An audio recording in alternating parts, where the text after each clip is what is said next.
much, Alex, if you think you can get away with it. But remember, the risk of cheating the plan, of disrespecting the design, could incite a fury that could terrorize even the Grim Reaper. And you don't even want to fuck with that, Mac Daddy.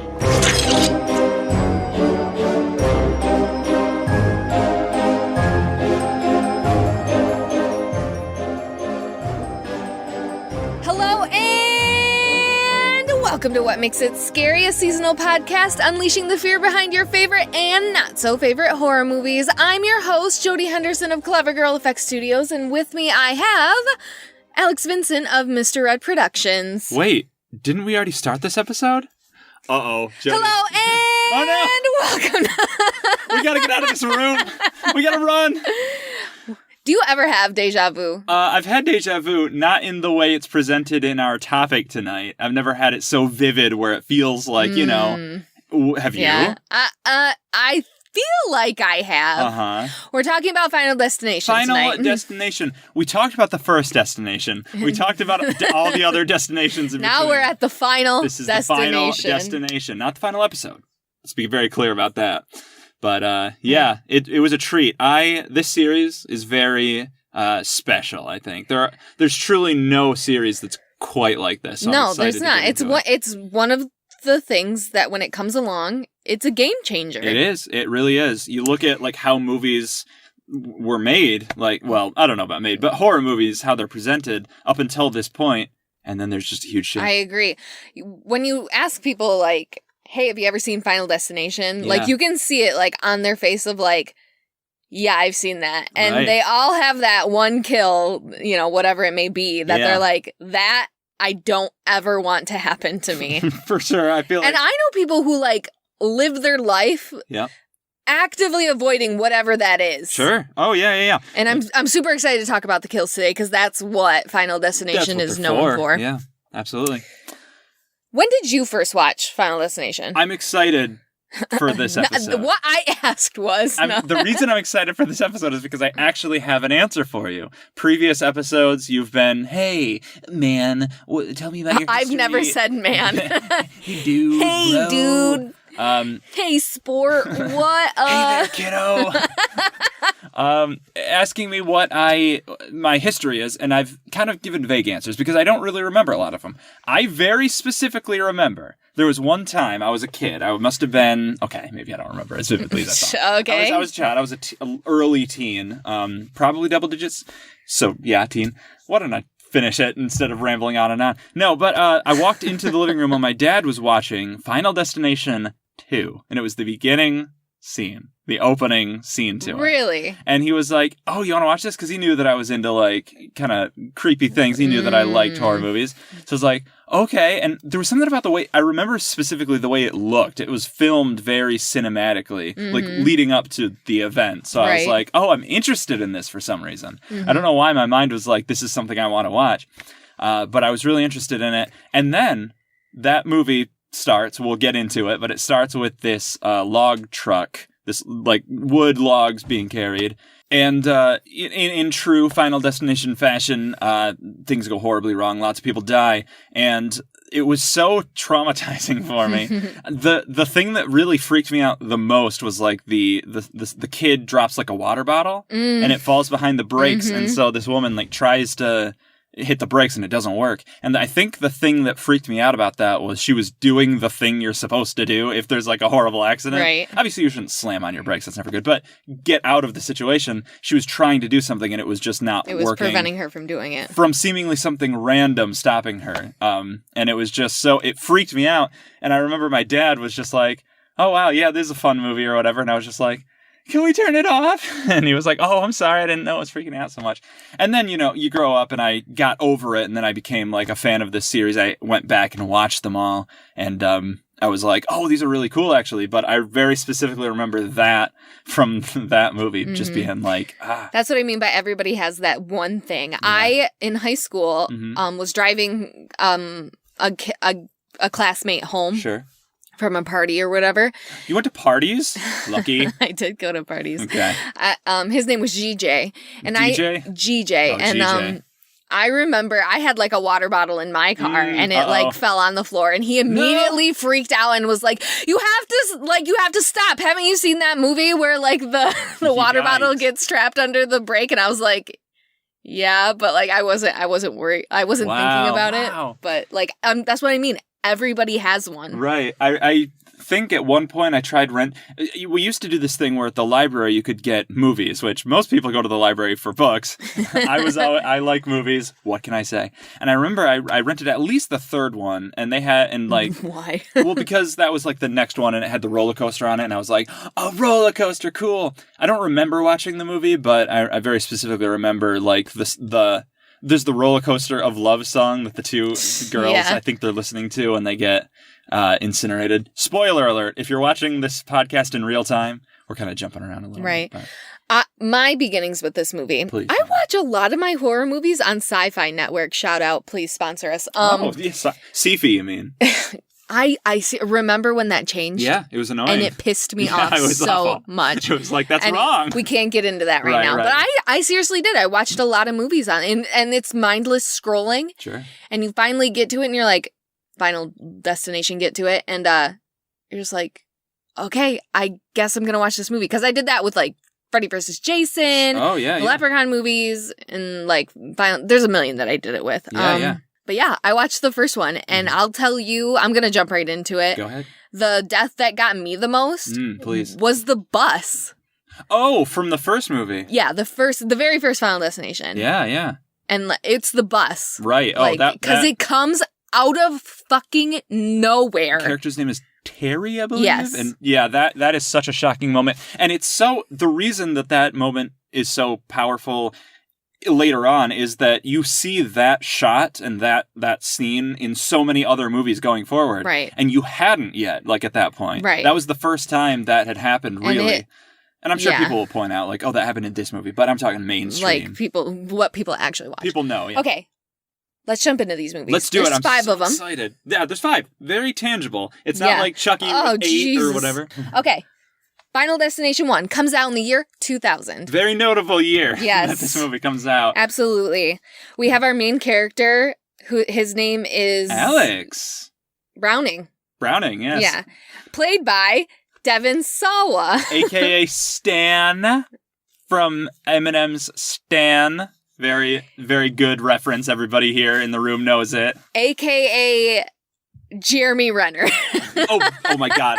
You pointed this out to me that he looks like Jeremy Renner. He looks like he's cosplaying Jeremy Renner. He does. Yeah. It was such a mind-blowing moment because at first you said it and I was like, no. And then you look at him and it's you're like, palpable. oh, okay. I thought remember, I thought it was him. You did. You were I was like, oh, this is Jeremy Renner. And you're like, no. Right. He had this down to the hairstyle. Like Jeremy Renner has that hair. I don't know what was up with that. It's not a faux hawk. It's close. I think they called it like a duck butt. Like that's, yeah, because it's just like, if you think of the tail end of a duck, it just like swoops up at the end. Yeah. And that's what it is. It's Pugsley Addams from the Addams Family. Ouch. Where it just splays out right in the front. Anyway. It's like anti-bangs. There's a group of teens. They're going Gotta be teens. They're going to France. They're going to... I think you mean France. No, I don't. I mean France. Sacre bleu. Yeah, they're going to France. They're coming from New York. They live in Manhattan, I believe. And they're taking this route, which is flight 180. Flight 180. Very important numbers. Now, we all, of course, remember the hit TV show Lost. Tell me, Jode, what was the flight number there? Panic. I don't know. You know what? It was 815, which shares 2 numbers. I'm thinking, no, not the flight, but later on, you remember this, of course, they have to type in a series of numbers every 108 minutes. 108 in Lost. Okay, moving on. Go on. Wow. We just lost half our listening audience on that one. You're saying they were lost. Anyway, they get to the airport. Yeah, they get there. And this is where we really start to meet all of the characters that are going to come into play in this movie. Notably. So we have our main character, Alex Browning. We have his best friend, Todd, with 1 D. Do you know what Todd is in German? Or wait, do you know what Todd means in German? Probably turd. Death. No way, really? Todd means death in German. How'd you know that? Because I thought that the movie brought that up at one point, because I remember that from this movie, but it never comes up in the movie, so it must be like trivia or something. Me, that I'm I like, heard. turd. Turd, yeah. But yes, so that's his best friend. Yep. Todd also has a brother. Mhm. Blanking Doesn't on his matter, name. doesn't Yeah. matter. There's also, now I'm blanking on his name, the guy from American Pie, Stifler.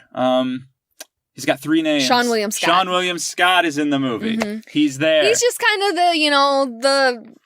He's the he's goofy almost character. goofy, kind of an outcast. He doesn't really fit anywhere I think with these people. He might be described. He would be like the stoner character if this movie came out today, but I don't. Yeah, think but they he wasn't. had that. He wasn't even doing drugs. We also have our jock, played by Kerr Smith, who we cannot get straight. What do you? Oh, right. This I dude. constantly thought he was very young Chris Evans, like black hair. That's bizarre. Not another teen movie, Yeah. Chris Evans. Because I always thought this guy looks dead, for Nip Tuck Dude, who I think everybody knows, even though nobody has seen that show.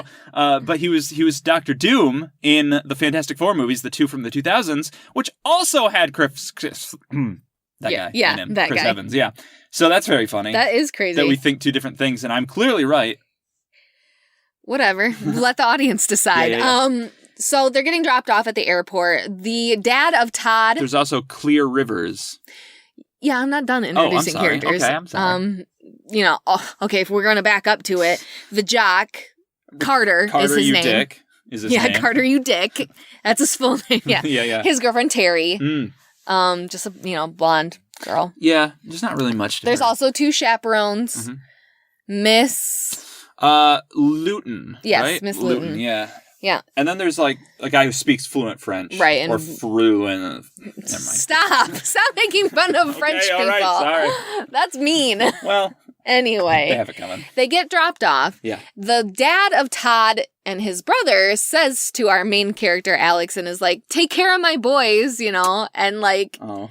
for those who have seen the movie already, it shook hurts. me to the core. I'm just like, oh, that, it does. It just fucking hurts, Yeah. like, hearing that stuff. As we get closer and closer to parenthood, I can't imagine what that's like. Right.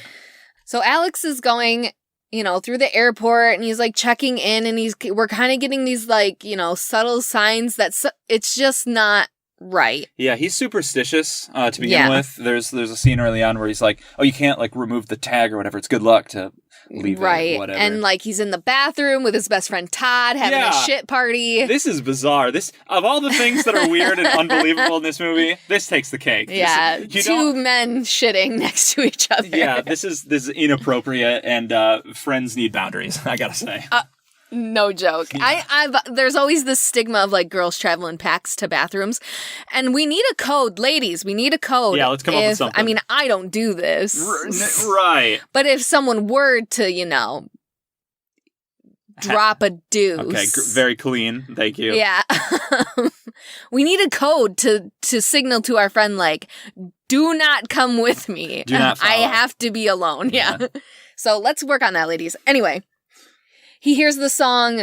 Yeah, I don't know the name of the song, but It's by John Denver. It's probably a famous song. I only know one John Denver song. Yeah. And he puts it together. He's like, oh, this singer died in a car crash. Or Plane crash. Car crash. A plane crash.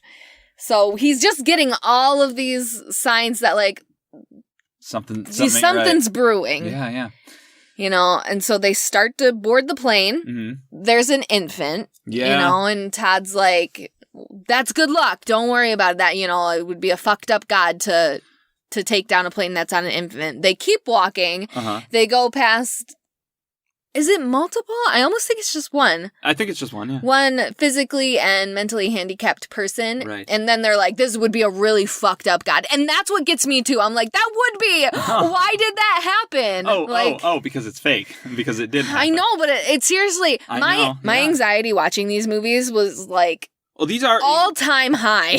these are like anxiety drive the movie. It's because you're in those situations. You get on a plane, that's exactly what you're thinking of. Right. When you're going on roller coasters, like these are the things that you're constantly thinking of. So your anxiety is at an all-time high. And the way they're framed, they linger on stuff. There's music that's like music. Right. It really just makes you, even if you weren't scared of these things, the movie makes you scared of these things. Absolutely. But you also are scared of them, naturally. So they board the plane. Yep. And a couple of things ensue. I keep wanting to say Devin. Alex. You should remember that. I know.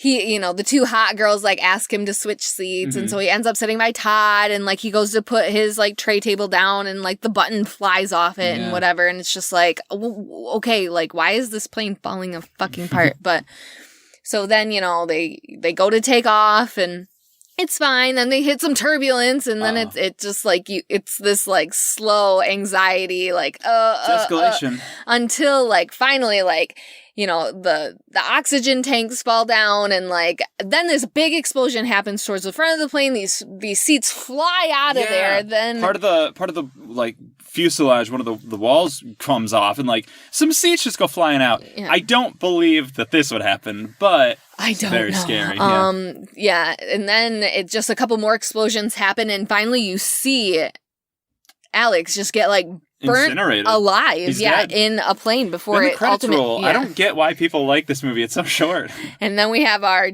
everything gets sucked into the iris. Gross. Of this Alex. Is disgusting.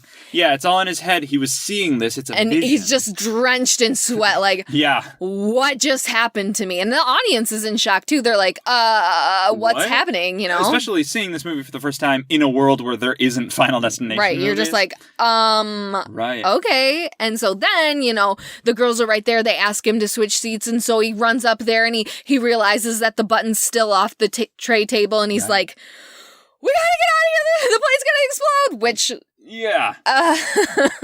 Not a... So, let's look at what time we're in. Yeah, this came out in 2000. So a whole year before 9/11. 9/11 happened. I think this movie got very lucky in flying under that radar. Yeah. It would not have been good. Made. It would have been very, very... It probably just would have been shut down. Yeah. They would have been nothing we're would not have making come to it. Yep. But even still, if someone says the plane's gonna explode, right? Of course people are gonna panic. And it's not a good look. Whoever says that will immediately be ushered off the plane. Right. So Alex gets off there, Todd and his brother, his brother says to Todd, go help him, and two of the chaperones get off. Carter gets into it because he's like, Alex, sit the fuck down and all this other stuff. Yeah, they're fighting, so they escort him off too. His girl Terry is also brought off. And Clear Rivers, she's been completely outside of the plot so far. She's that quiet girl who's just kind of always reading. Is you can tell she feels these things too. So at last second, she's like, I gotta get out of here. And she just stands up and walks off the plane. This would be me if I were in a public situation. I wrote it down. I'm like, if anyone said the plane's gonna crash, the plane's gonna explode, we're not gonna make it, I'm out of there. Right. It's all right, that's it. That's enough for me. I'm like, okay, yeah, I've seen Final Destination. I'm getting off the plane. I don't need this in my life. Right. That's common sense. That's what you would do. Right. Okay, so we have this small group of kids and the two chaperones. The police are instantly there. They're like, "What are you talking about?" Blah blah blah blah blah. Why did you say the plane was going to blow up? Right, and Carter and Alex are fighting and all this other stuff. The two chaperones are like, "We're apparently going to be stuck here because they're going to question this kid." Miss Luton says to the other one, all the French. Right. You go. Yeah. And I'll get on the next plane with the other kids. Right. So he goes, the plane takes off. Sean William Scott's looking up out the window and is like, oh, man, there they go. Boom. The whole plane explodes. I feel like it was sooner than what the premonition said. Right. We at least saw minor explosions that traveled. And but this thing just erupts. Yeah, and it shatters the windows in the airport, which I don't think that would happen either. It depends on how big the explosion is. And everyone is instantly like, how did you know that was going to happen? Right. FBI's there, all these other people. Mm-hmm. So that's our opening FBI scene. agent. Notably, we have FBI agent Shrek. That's pretty funny. Yeah. So, of course, so there's our beginning. Yep, that's the opening. Then I don't. Is next the funeral scene? There's a funeral scene where everybody's like suspicious of Alex. Some people are like, course, how'd you know? You're really He's cool. like, I don't know. I just had a vision. I could see it. It really happened. And there's no explanation for it. Yeah, for sure. Somehow, it goes on and like later, after the funeral or whatever, Todd's at his house. Yeah. His brother stayed on the plane, so he died. I can't imagine. Yeah, this is awful. His parents are like upset. Of course. They're upset at Alex because they thought he had something to do with it, so Todd and Alex can't talk to each other. And, we start to see like what this movie's going to be about. We get the first death scene of the whole franchise where Todd's in the bathroom. He's like shaving his not stubbled face. Which has nothing on it. Yeah. He's shaving. He like gets a little nick. He's like, whatever. Then you see behind him, they're strung up on the... This is so weird to me. This is stupid. Yeah, it's stupid. This is utter stupidity. This mother should be so ashamed of herself. Okay. Having this like just clothesline in the bathtub. Yeah, like across the tub where you would put bras and whatever on it. What's it called? Like a curtain. A curtain rod. Right. For the shower curtain. It's like where that would be, but it's just this thin little thing. I don't understand it. The condensation from the toilet is accumulating. But it's blue. Like, what is that? It doesn't matter. It does, though. Let's get into it. It's just so you can see it better, I'm convinced. Anyway, it's creeping towards Todd. Uh-huh. And Todd, slips on it, falls into the shower. Yeah, but the clothesline... neck first. Yeah, the clothesline, half of it snaps off the wall, wraps around his neck. Mm-hmm. Now he's in the bathtub. He's flung all the shampoo bottles around, so now he can't stand up. He's got no traction. He's strangling to death. Yeah. His eyes go bloodshot. It's disgusting. It's a terrible scene. I hate it. Yeah. Yeah, it's very brutal. And he dies. He dies, yeah. Well, that's sad. Yeah. What happens next? And Alex, beforehand, he threw a magazine at a fan and it chopped it up and sent the word Todd to him. Yeah, which he should have just meant death, but no, he knows that it's his friend Todd. Whatever. Right, so he's starting to see these signs. Yeah. Eventually, they go to the morgue where Todd's body is. Oh, and Clear and him do, because she showed up at Todd's house when he went to go save him. Because she could feel it too, kind of. Yeah, she turns out she's empathic. She can kind of feel what other people are feeling, or maybe just specifically Alex. It's weird. Yeah. So she knows that he's been freaking out and that she still has he still has this freak out stuff going on. He's like, you're still feeling this, aren't you? So yeah, the two of them go to the morgue to kind of, I guess, investigate Todd's body. I don't know why they just do this. think if they're closer to the body, they'll get more answers. They'll feel something else. Yeah. Where they run into? Tony Todd. The great actor, amazing actor. The Candy actor. Man. The Candyman, John F. Candyman himself. But yeah, he plays Bloodworth, the mortician who deals in dead bodies. He's the Ernie of this movie, if we look at Return of the Living Dead. Yeah, right. And he's super mysterious. He's weird. He's dark. He's got he keeps talking about, he has a connection with death. And he's like, I'm all around death. Yeah, and you cannot cheat death. You can't cheat death. This is where we kind of get the rules of what's going to happen for the rest of these movies. Right. Death had a design and you fucked it up. That's right. And death will come for you because you can't cheat death. But it's not going to just be heart attack, brain aneurysm. Wow. What, brain aneurysms? Yeah. No. It's gonna be they're going to be horrific. Yeah, things. It's going to be painful. It's going to be nightmarish. So but he's look at the signs. Yeah. You'll feel them or whatever. Maybe it'll help you. Yeah. Right. As if. Right. So, going on, he kind of it just so happens that they go to a coffee shop and everybody's there. Here's all our valuable players. Sean William Scott. Yep. Carter U. Dick. His girlfriend Terry. They're in the car. Miss Luton. She steps out of the coffee shop. And Clear and Alex. Clear and Alex were there. They're the only ones that are they have the right to be there. I guess Carter and Terry drive up. So if and then whip around, jump out of the car, almost hit Sean. I can't even think of his character name in this. Yeah. Billy. It's Billy. Oh, it's Billy. Great. Yeah. And there's this whole confrontation scene where and they're yelling at each other. You have to look at the signs. We're all, this is kind of where he says, we're all gonna die. Right.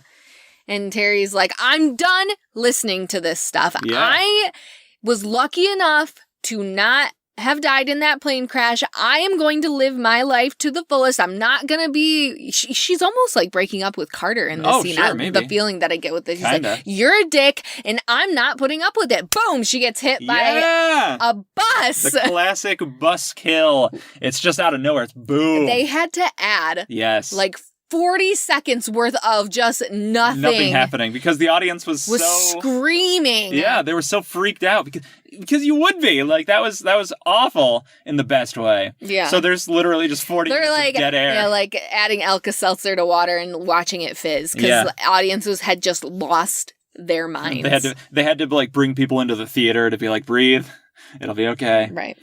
Yeah. So now the rest of the movie, we're basically just trying to figure out how to cheat death. Yeah, how to stop it. And who's going to be next. Right.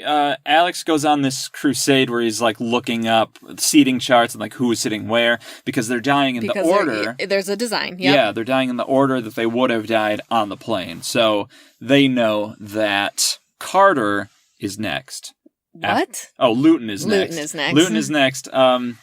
So he goes to her house a bit too late because a bit. This woman deserves to die from how many stupid things she does. So there's this whole setup where she wants to make tea. She puts it in the microwave, but then she's like, no, I want something harder. She pulls out vodka that she keeps in the freezer. She had like thrown the tea out because she's a psycho. No reason. This cracks the mug. Which, that's an extreme reaction. Right, so now we have just vodka, who would drink just straight up vodka? Like if you were people. Traumatized. Maybe. She's like, leaving a trail of vodka behind her, is it a computer? Yeah. She leans over the computer, monitor. Takes a swig, and the water's getting, the vodka's getting everywhere. Sparks. Yep, sparks in the computer. Lights the vodka trail on fire. Mm-hmm. So the house is on fire. Yeah, the computer monitor explodes. Slices her neck. That would never happen today because we don't have glass in our monitors. Right. But so she's holding her neck, trying not to bleed out. Mm-hmm. And I don't know what you do at that point. Do you try to go to the phone? I don't know. I don't know. That's what's kind of scary is major blood vessel rupturing or whatever. Right. She gets to the kitchen.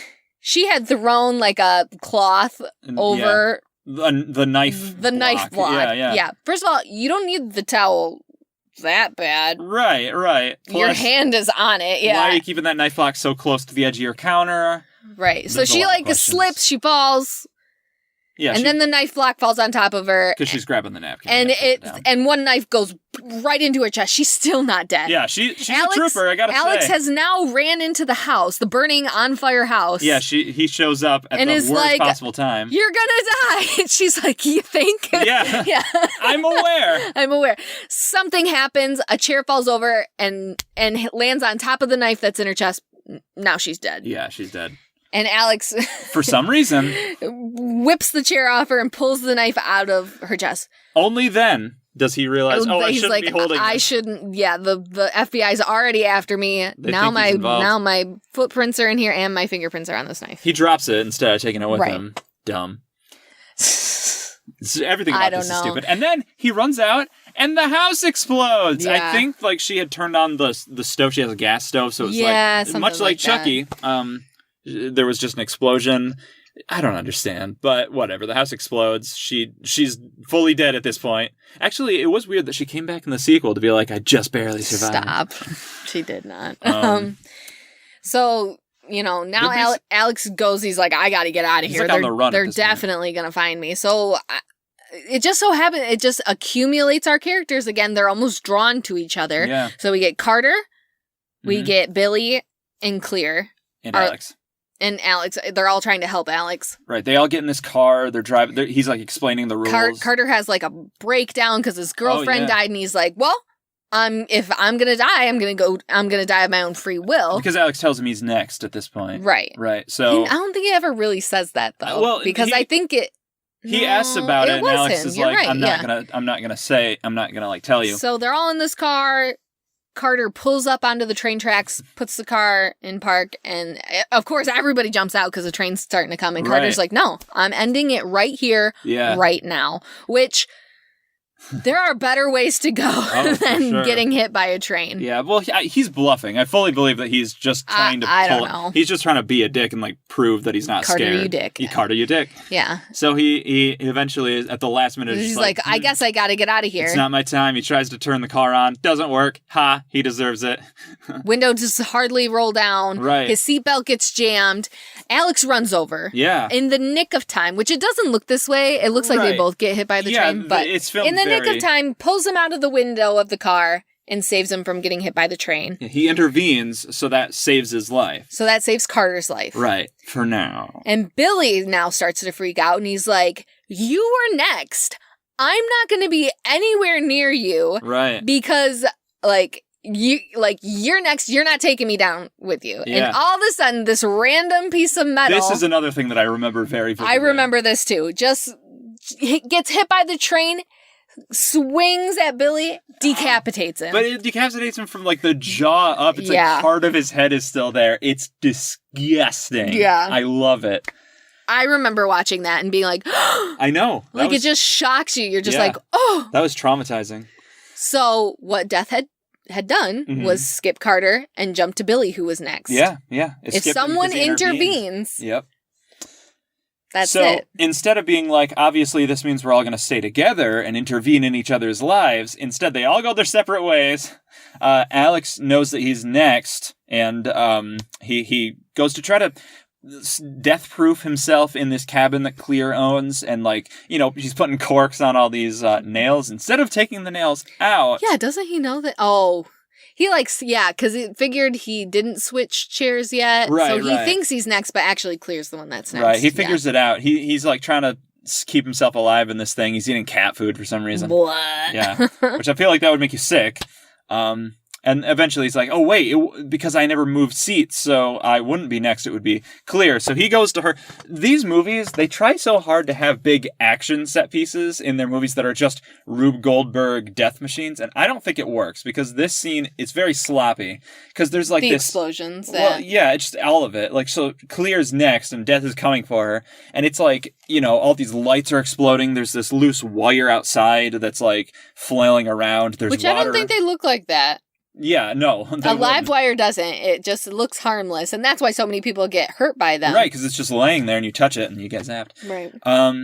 But there's all this stuff, and then Alex ends up grabbing the wire, and he's like, I'm gonna intervene. I'm gonna grab the wire and save you, then you can get out, and Death will skip you, and it'll kill me, or whatever. And she's like, all right, because she's trapped in the car, whatever. It's just so convoluted. I know it's all convoluted, but this is very convoluted to me. Eventually, he does it, and she escapes, and he's blown back, but he survives. And so, then, ostensibly... they're all clear, or whatever. Clear rivers. Or so at least those two. Yeah, so we jump 6 months. Yeah. Carter, Clear, and Alex have gone to France. Yes, they got on a plane to go to France. Which I would never. I don't think you would. I know that they're I never would. I know there's a whole thing about moving on and trying to No. not like this. No, not 6 months. Take a boat. Take a cruise. No. Okay. They go, they're like, Alex, nobody intervened in your death. Right. You intervened in Clear's. So does that mean you're next or whatever? And he's like, oh no, I gotta go. He starts to get these like feelings, and he sees like these signs and whatever. Literal signs. In this case. Carter, this again, Ruth Goldberg thing happens where it slashes the ties to this big electrical sign that's on the street. That has like 180 or 108 on it. Yes. Oh, there's 108s everywhere in this movie. It's really cool. It's fun to look out for. It's like the hidden Mickeys of Disney. Kinda, yeah. So, it's just about to hit Alex, who was going back to the hotel, and Carter intervenes and pushes him to the side. Yeah. And then, stands up and what does he say? He's he pushes him out of the way, and Alex is like, you're welcome. Oh, you saved me. Yeah, and Carter's like, then who's okay, next? so that skips you, right? Yeah, then who's next? And as you see, the movie ends as it swings back towards Carter and presumably hits him. Yeah. He does, because in the next movie we see... It's confirmed. Killed with sign. Right. So that was Final Destination. It was a whirlwind. Yeah, that movie's wild. I love it. Mm-hmm. 3 years later. So 3 now years later. we've gone past Yeah, 9/11. It's been 9/11. We've had that. and we've had 2 breather years from that, Mhm. which I don't know how much you could breathe from that. Right. Yes, 2003. Now we have Final Destination 2. Yes. Which takes place 1 year after the flight of 180. Which means it takes place in 2001. Yeah. Interestingly Ooh. enough. Yeah. Um, The world would not be the same. so there's this woman. Her name is Kimberly is Kimberly. our main character. I think they're college students or something, and they're going to just basically vacation. They're going to like Miami Beach or Yeah. Fort Lauderdale or something. The Keys or something. Yeah. So they're going. They also live in New York. This movie takes place in New York. It's as well. all in that Maine, Connecticut, Jersey, like that type of area. Right. So they get in this car, they're going on a road trip, and they get on the expressway, and Kimberly starts to get all these little things. We don't need to go through every Nope, we little don't. one of them. But most notably, she hears a song on the radio, which is not the John Denver song, but it's Highway to Hell. Yep. Thank you. Sure is. This has been Alex's Song Corner. I would just like to point out Yeah. that all of this Mm-hmm. in the beginning of the second movie, Yep. all of the premonition deaths Uh-huh. happened because of what? Because of what, ladies and gentlemen? Because of pot. What? Because of pot. Oh. Because someone was smoking Okay. pot and didn't want to get pulled over by the police, they flicked their J Uh-huh. and it lands on the dash or like the front hood of a car that has leaves on it, which then starts a fire, which then gets, it's like this whole thing. Pot kills. That's it. Okay. All right, Joe, thanks. I'm just saying, pot kills. Wow. Anyway, This is log where truck. we get the log truck. And Right. if you ask anyone Mhm. about Final Destination and what their scarred memory This is, is it. 90% of people say that it's the log truck. Right. Every time it's brought up in podcasts or whatever, people Yeah. are like, I'm scared to drive past log trucks because of that movie. And you know when you go on the highway and if there's a log truck, You're like, you're thinking I'm it. steering You're clear. like, fuck that shit. I gotta I get know in front every of single this. person out there listening to this feels that knows way. what we're talking about. You're lying if you You're say lying. you don't. Yeah, You're a you're filthy absolutely liar. lying. Yeah, so a bunch of people die in more creative and different ways this time than in the first one. In the first one, it was mostly just like explosion stuff. This one, there's a lot The of opening is what you're talking about? Yeah. In this opening premonition, it's spoilers to premonition. There's a lot of individual kills because the thing about this one is everybody's in their own cars, and so these characters don't know each other the way that everybody in the first one does. So you have all these people die. There's a sheriff on the road. He's the one that gets hit by the log, and He's like the first one. barrels through his car and just takes his head right off. Yeah, it's sick. There's like a mother and son. That's the one where the water bottle gets stuck under the brake. There's this woman who looks, what do we say? She's a combination of Miranda from Sex and the City and like who's the other Christina one? Ricci almost. Oh, really? Or Alexis Bledel. Bedell from Gilmore Girls. Yeah. She's very unique looking. Yeah. But she's like a businesswoman type, and there's other people. There's the three friends that what's her name? Kimberly is with, which I was watching this movie in preparation for this episode. I did not remember these characters at all. And it's because as soon Kimberly has her moment where she like flashes back and she's like, oh, that was a premonition. She hears the song on the radio. She sees some of the signs. And so before she gets on the expressway, she pulls off and stops everybody so they don't get on. And then as the sheriff comes up, he stops too. He comes up and is like, what's going on here? He pulls her out of the way because another truck, which was part of the explosion, but not the log truck, just barrels through and destroys the car and kills all three of them. I remember that being really shocking too. Yeah, because it was so immediate, and you were like, "Oh, I assumed those were going to be some of the main characters." Right, and they were terrible characters, so I'm kind of glad that they were gone. They're kind of nothing. Yeah, which they didn't have their seatbelts on, and that car did like, I don't know, 8 rolls. And they were like all clumped the together. blonde girl's head is like outside the window. Ugh. There's no way she's living. And Ouch. then like finally when they land and right before the other car hits them, like you can see her in the background, like, you know, alive. I'm like, there's no way you're alive. No, right. No way.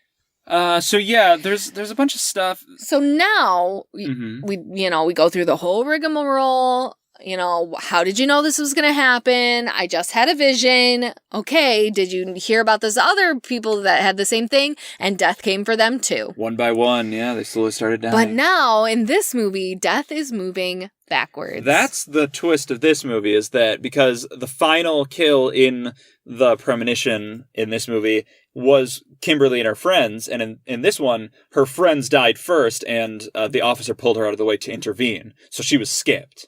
Right. We learned this later because, like, the second to last person is his name Jesse, I feel like? He's, like, the blonde with some dick, yeah. Yeah, he's got all this flame imagery. Yeah. He died in this fire. He was the second to last person to die. Yeah, he was, like, caught in his car, and his car caught on fire. Right, and he burned to death. In this one, there's all this stuff where he gets his hand caught. This is awful. This is what I'm saying. Like, these are some people do really stupid things. In the first movie, it was Miss Levens, and this movie, it's whatever. Levens. Miss Levens. In this movie, it's this guy. It's this guy who reaches his hand down the drain. Yeah, Don't ever do that. Because, like, a ring that, by the way, he just bought, so it's not like it's important to him or whatever. Right. He just bought this ring. He just bought it. He won a lottery. Can we talk about this? Mm-hmm. Why did this dude win the lottery? Why was this in the movie? Is it supposed to say he has good luck now? Did he win the lottery before this moment? I don't know. I don't know. He has like a new iPad and stuff, but, well, they didn't have those, but you know what I mean. A ring falls down the drain. He tries to go to grab it, gets stuck. He's cooking noodles and those catch on fire, and now his whole apartment's on fire, and you think, oh, this is how he dies. This is how he dies. But no, he's able to get out, and he's like, oh, I gotta run. He ends up breaking out through the window. He's going down the fire escape. More fire imagery. And the, whatever you call it, some people call it the ladder. Yeah. It like falls loose and he falls, but then it stops before it hits the ground, and he lets go and falls, and he's laying on the ground. He slips on spaghetti that he previously threw out because he's a heathen. And then he lays on the ground. He's like, I'm alive. And instead of getting up, he just stays there for a second. He's like, well, I'm glad I didn't die. And then the ladder comes down. And impales him through the head. Impales him through the eye. You noticed something watching this movie. I did. Right when he is... No, it's at the beginning of the scene. Mm-hmm. He's like cooking different noodles other than the spaghetti he just threw out onto the street. Yeah, that was old spaghetti. Yeah, this is like Thai noodles or whatever because he's got like a little takeout thing. Mm-hmm. He pushes it up next to the fridge. Next to the fridge, he has those like kid letter magnets. Yeah, those magnets. And before it had HEYE. Mm-hmm. And then all of a sudden now the H falls off into his food, which he then puts in the microwave, which helps start the fire or whatever. And what's left? EYE. EYE. Which spells IE. Yay. Yay, I don't want to die this way.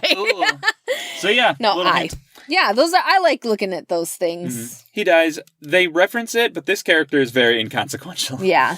So now that all of our important characters, which aren't that important, they're now part of the game. Right. We're working backwards. And it's coming. Oh, right. They go to see, Kimberly goes to see Clear Rivers because she's like the only survivor of the first one. I don't know if it's a mental institution, but she's there. I would think so, because it's like a padded cell. She's there voluntarily, and she's kind of keeping herself safe by just being in this completely sterile, clean environment. Because Alex, between movies, had died. Apparently, he got like hit with a brick. Devon Sawa deserved better. That's true. Than a brick to the head off screen. Yeah. Apparently, it's like not known why he didn't come back for the second movie. He's probably like was off doing better shit. Maybe. Okay, probably. But yeah, so Clear Rivers is back, and she's really cool this time. I mean, she's cool blonde in the first one. Yeah, she's blonde. She's got that Heroes action going on. I was gonna say she's got the Brooke Wyndham now because I'm sure that was around that same time that came out. Right. Legally Blonde is what I'm talking about, people. Yeah. So she's like, I'm not gonna help you, but you gotta just stay safe. Look for the signs. But eventually she does decide to join the fight. I don't remember what makes her decide to do this. Because like, what type of life is she living? I guess, but like, she says no initially, but then she shows up later. They go see Bloodworth again, who's living, by the way, in like this cave? Is this his house? I don't know. But he gives him more advice. He says, in this movie, he adds a wrinkle of new life that was originally supposed to not be born or whatever. will stop Death's plan. So they know that in the bus explosion, in the premonition, Kimberly saw a pregnant woman. So they're like, okay, we have to get to her and make sure she has the baby. We have to keep her safe. So they're trying to find her. The sheriff puts out an APB on her car or whatever.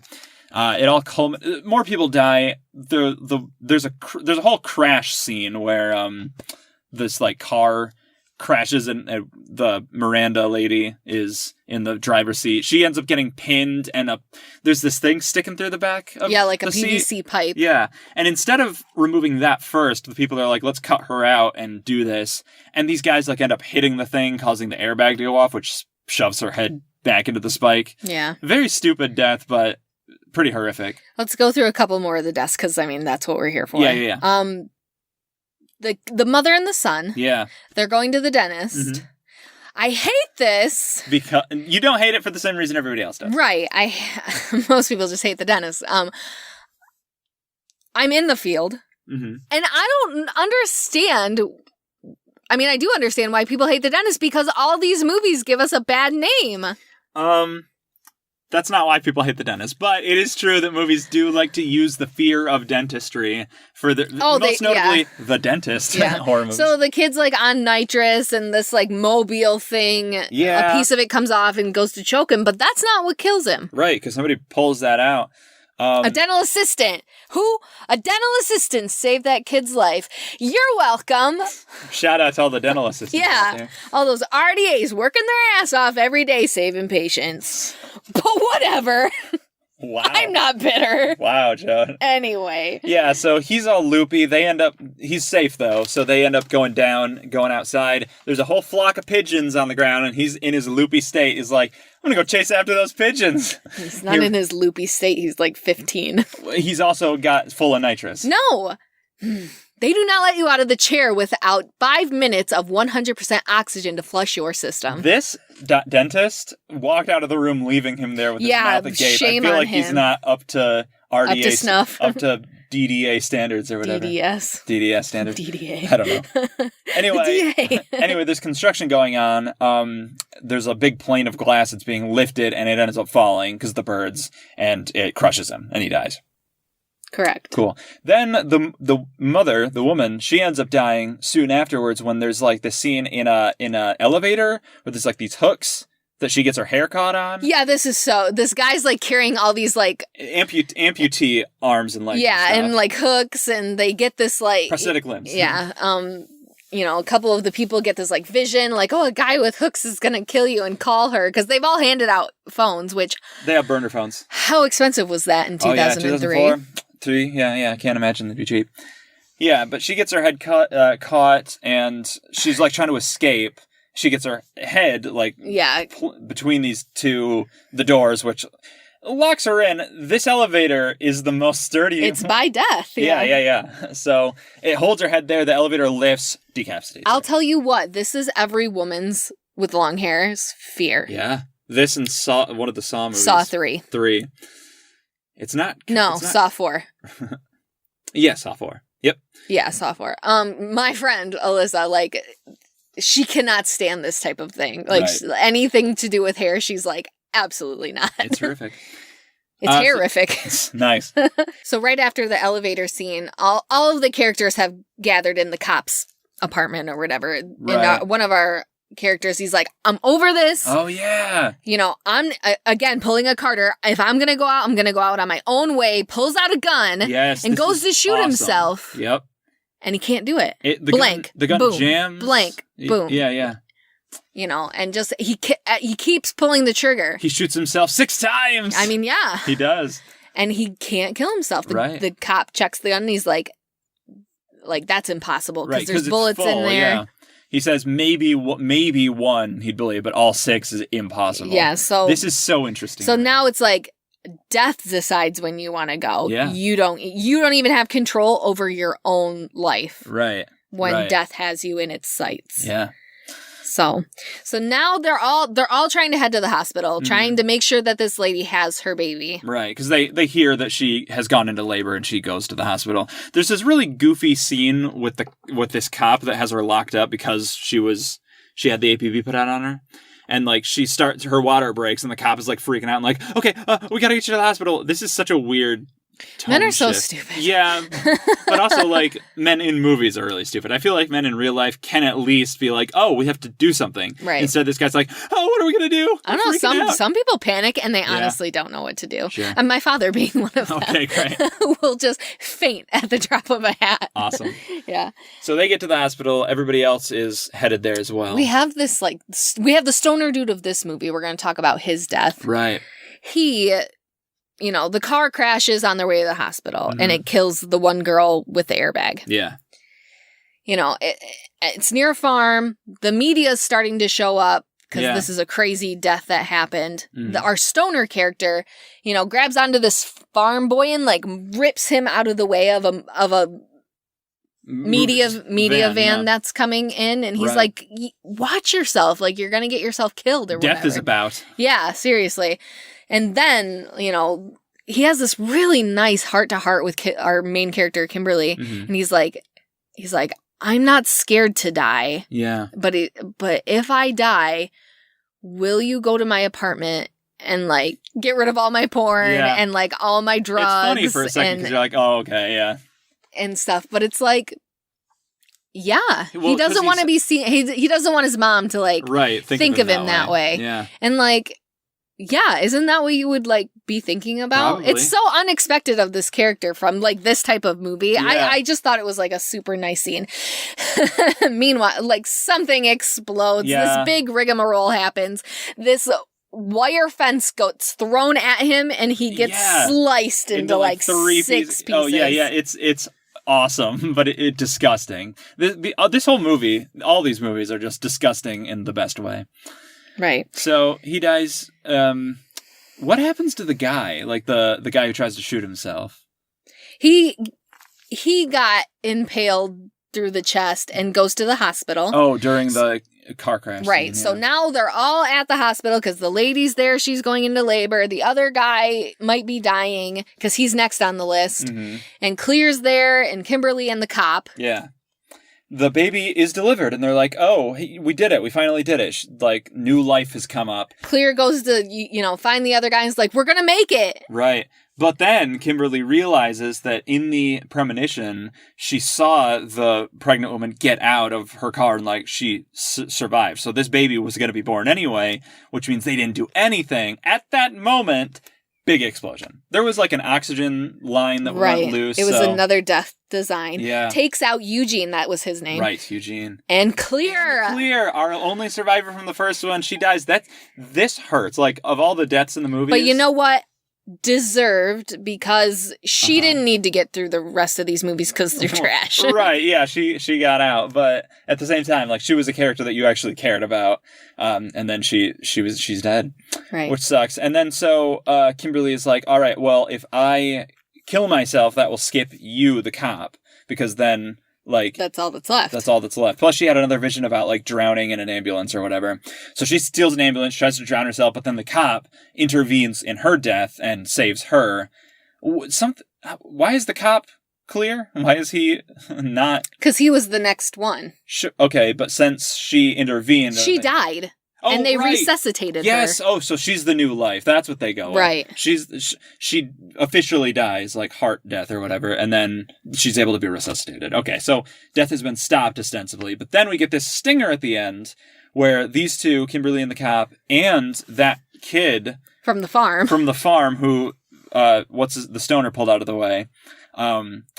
His parents. I don't know why all these people are together. It's just for convenient. A stinger. Yeah. And Brian's like, I'm going to go to the grill and get something. And then he explodes. The grill explodes and he dies because apparently, like, that's the design was to do that. And because the stoner pulled him out of the way, he's not going to get away with that. Which, that's funny that there's like one little wrinkle of like, hey, meanwhile, this other random death is going to happen, but you intervene and I'll come back later. Right. So that's the end of the movie. These two survive. The cop and Kimberly for now. Right. One of the things in the third movie is there's like a choose your own thing. And in one of those choose your own things, it's revealed that they died later. So I take this as canon because it's very clean. It ties everything up, and it says that these two, like everybody else, died. Right. Because every loose end is tied up in that way. Right. So we have the third movie. When did it come out, Jode? 2006. So we've got, 3 years and 3 years again. 3 years.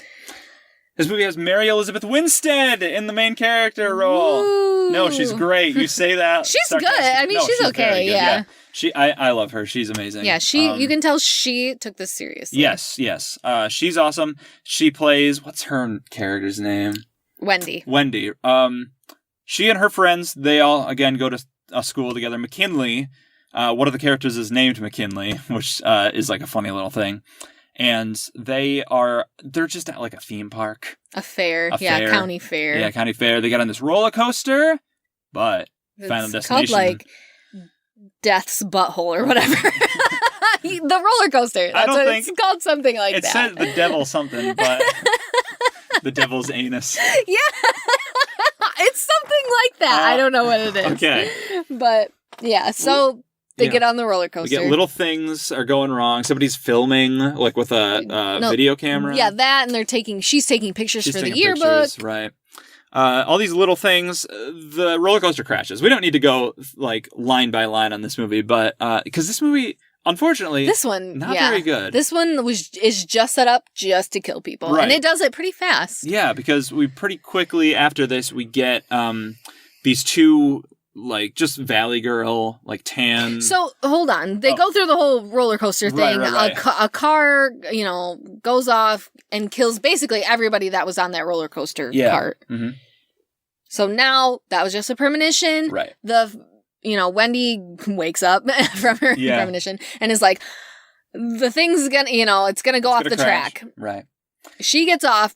Her boyfriend's still on there, and for some reason... Yeah, this is so dumb. They're just like, nobody else is to get off this ride. After a couple people do. Right. They're like, we're not letting anyone else off the ride. This would not happen. No, this would not happen. The car goes, gets in a car, gets off the track, and those people die. Yeah. That's very sad. I hate when stuff like this happens. Right, because he would have gotten off. You can, see, he was like, that's my girlfriend. Right, yeah. He dies. All these people die. So now, right. I don't know all the characters that we saved, but two of them are the Valley Girls. The Ashleys, like Ashlyn and Ash. Oh, right. Something. Yeah. They go tanning. This is famous too. This is the other 5%. 98% say it's the log truck that they want to avoid. 5% say it's the tanning bed, and we'll get into what the other 5% is in the next movie. Mm-hmm. So they get they get trapped in again. These are the people who deserve to die. Yeah, because they're horrible and they don't listen to the rules, and they take their drinks in there and they heat. They bump up the heat. Yeah, too high. Some plank falls down and traps them inside. Right. And, water splashes onto the circuits that cause it to get and they fry to death. Yeah, they die. Sucks for them. Tanning was at its all-time high. Was it? Then and after this movie, I wouldn't say it drastically decreased, but it definitely. It took a hit. That's funny because even people who go tanning, I was a person that tanned all the time. It just gives you that reason to be like, ooh, this because you're basically just laying on lights. Yeah, just the sun, the power of the sun. Very scary. Yeah, what happens next? These two die. They start to Kimberly starts to realize that in all Wendy, sorry. She looks like a Kimberly. I don't know why. It's because she looks like the one from anyway. Okay. Yeah. She starts to realize that all of the pictures that she took kind of have little hints at them in them that hey, the person they died in the tanning bed and there was there was fire all around. Right. So, yeah, okay. So the next one, they're in this drive-through. Yeah, this isn't set up very well. This isn't, and it's not. It's a cool death, but it's not a well-deserved death. Right. This car loses control coming down the hill that then leads into a drive-through at a restaurant a fast food place. The two main characters, Wendy and her new friend, are new friend. Well, anyway, whatever.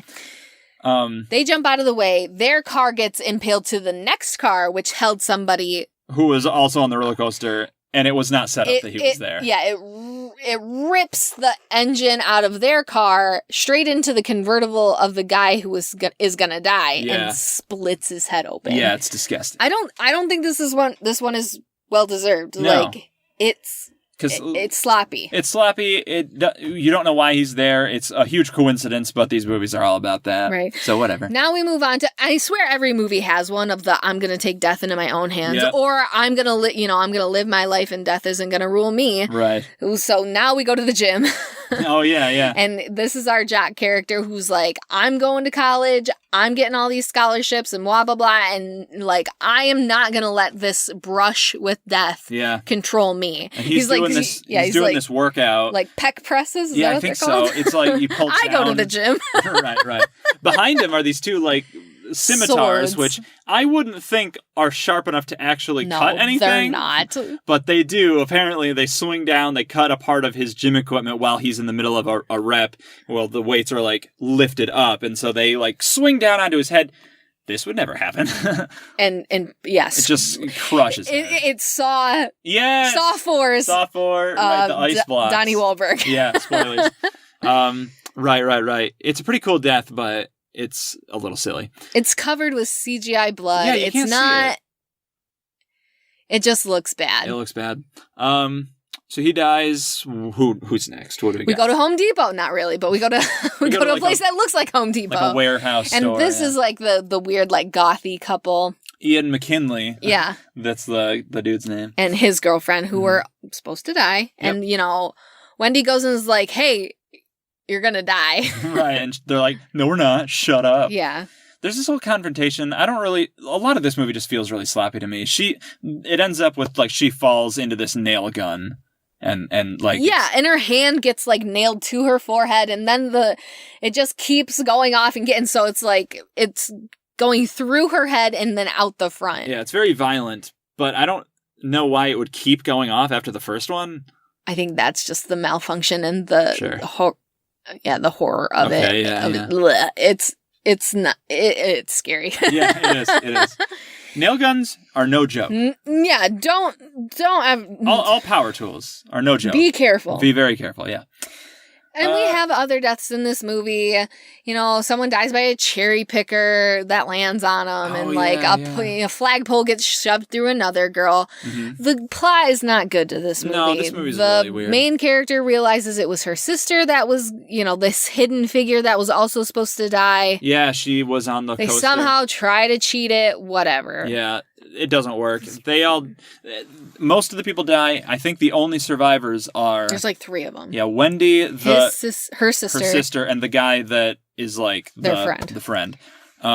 They end up on the subway together. Again, random coincidence. It's like, oh, you're here. Oh, and you're here too. Oh, no. So Wendy has another premonition. At the end of the movie, about the subway crashing. And she ends up, we zoom out, we see that it was a premonition. She's like, uh-oh, we got to get off the subway. There's no way to get off. There's no way. It's already locked in. They're trapped. And then the movie ends, like, before we see what happens. But there's you hear the crashing. You hear a crash. So this movie basically ties itself off where, like, everybody dies in the end, which sucks. But what can you do? This movie sucks. This movie's not very But it doesn't suck as bad as the Final Destination. Not the final movie, yeah. We need to have like a running bit every time we say like the final chapter, and it isn't. The Final Destination, the 4th installment of the Final Destination series, came out in 2009. 3 years later. It was filmed in 3D. Yeah. it fucking shows. Yeah. This is a 3D movie in the worst way. This one takes place at basically like a NASCAR event. Yeah, the premonition does. One thing about this movie was we do have an awesome intro, which we've had horrible ones in the last 3 movies. Well, pretty standard ones where it's just like a shot of somebody's room. Yeah, it's very boring. This one, we get like X-ray, radiographic. Yeah, we get like graphics of previous kills from the series. Yeah. I think it's very interesting and should be applauded. Yes, it's very neat. And then we meet, oh man, I don't remember any of these characters from the boring movies. I can't. This main character, I know him from the Scream TV show. He's like the professor who is like fooling around with one of the students. Mm-hmm.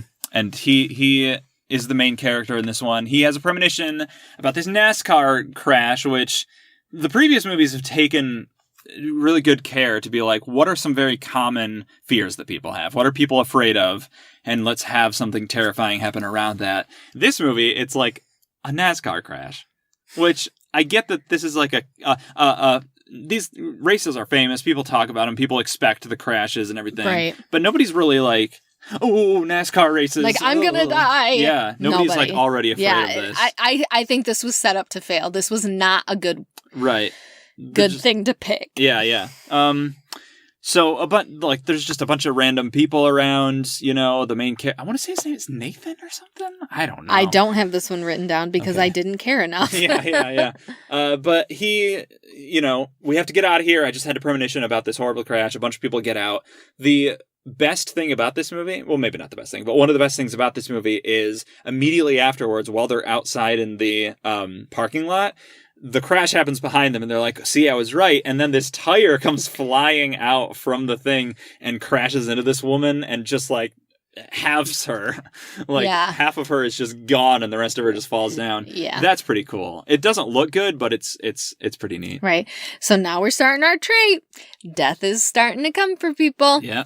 And so it starts with this lady who gets her hair done. Yeah. And her kids are running all around and all this other stuff. Neat. Because there's all these like little setups that are all red herrings, you know. Yeah, I do enjoy the red herrings because they get me. Right. It shows like it shows her chair is loose, and so at one point it falls while she's getting her hair cut, and you think that she's gonna get like snipped or something, but they stop in the last minute. She's like, oh, that was a close one, or something like that. Yeah, or like the curling iron's like leaned up against the hairspray bottle, and like it's like heating up, but then they grab it at the last minute.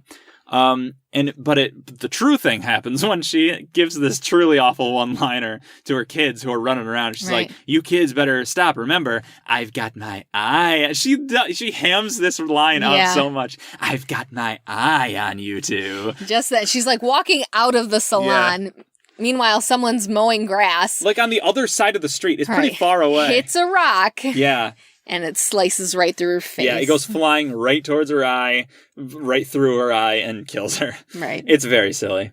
We have another death of this guy who gets, like, thrown back against a chain link fence and, like, gets sliced. Yeah, it, like, slices him in, like, the diamond pattern. Yeah. Because there's, like, a pressurized tank or whatever that hits him. And then we have the car wash pseudo-death. Yeah. This is cool. Somebody's getting a car wash. She has like that thing on the top of her. A skylight. Yeah, sunroof. Skylight. And like, you know, part of her window gets bashed in. The thing malfunctions. It's death. It's Final Destination. You know it. Right, the car's filling up with water. She tries to get out, but she gets caught and she's like moving towards these whirring blades. But then she's saved by the main Nathan or whatever. Yeah. Meanwhile, actually... at the same time. Yes, there's this other dude who's like the sex addict character. The jock, the sex addict. Yeah. The horrible person who deserves to die. Yeah, none of these are good characters. Right. He's at this pool. He's at the local pool. Yeah, which, remember being able to go to pools? Remember being able to go anywhere? Let's not bring this up. He gets caught at the bottom of the pool. There's a drain. He gets stuck to it. It's super pressurized. Yeah. He doesn't drown, which you would expect. Instead, he gets his entire everything sucked through his butt. Yeah, his butt through this drain. I wrote gut butt pool. Ew, gut butt pool. I don't want to go there. This is the other 5%. I guess so. When you ask people, they're like, I don't go swimming in the deep end, or I don't go down. You know, I don't swim down and get anything at the bottom of the pool. You know how fun that is. Drains. Yeah, because of this. Okay, all right. I would have guessed it was the bridge from the next movie. I've never really heard of anyone being scared of anything from the bridge movie. Okay, except maybe LASIK, but. Oh, right. You're scared of that anyway. Mm-hmm. So yeah, he dies. Then there's something about a movie theater that they're going to see. He's trying to save his girlfriend who went to the movies. She's next. Yeah.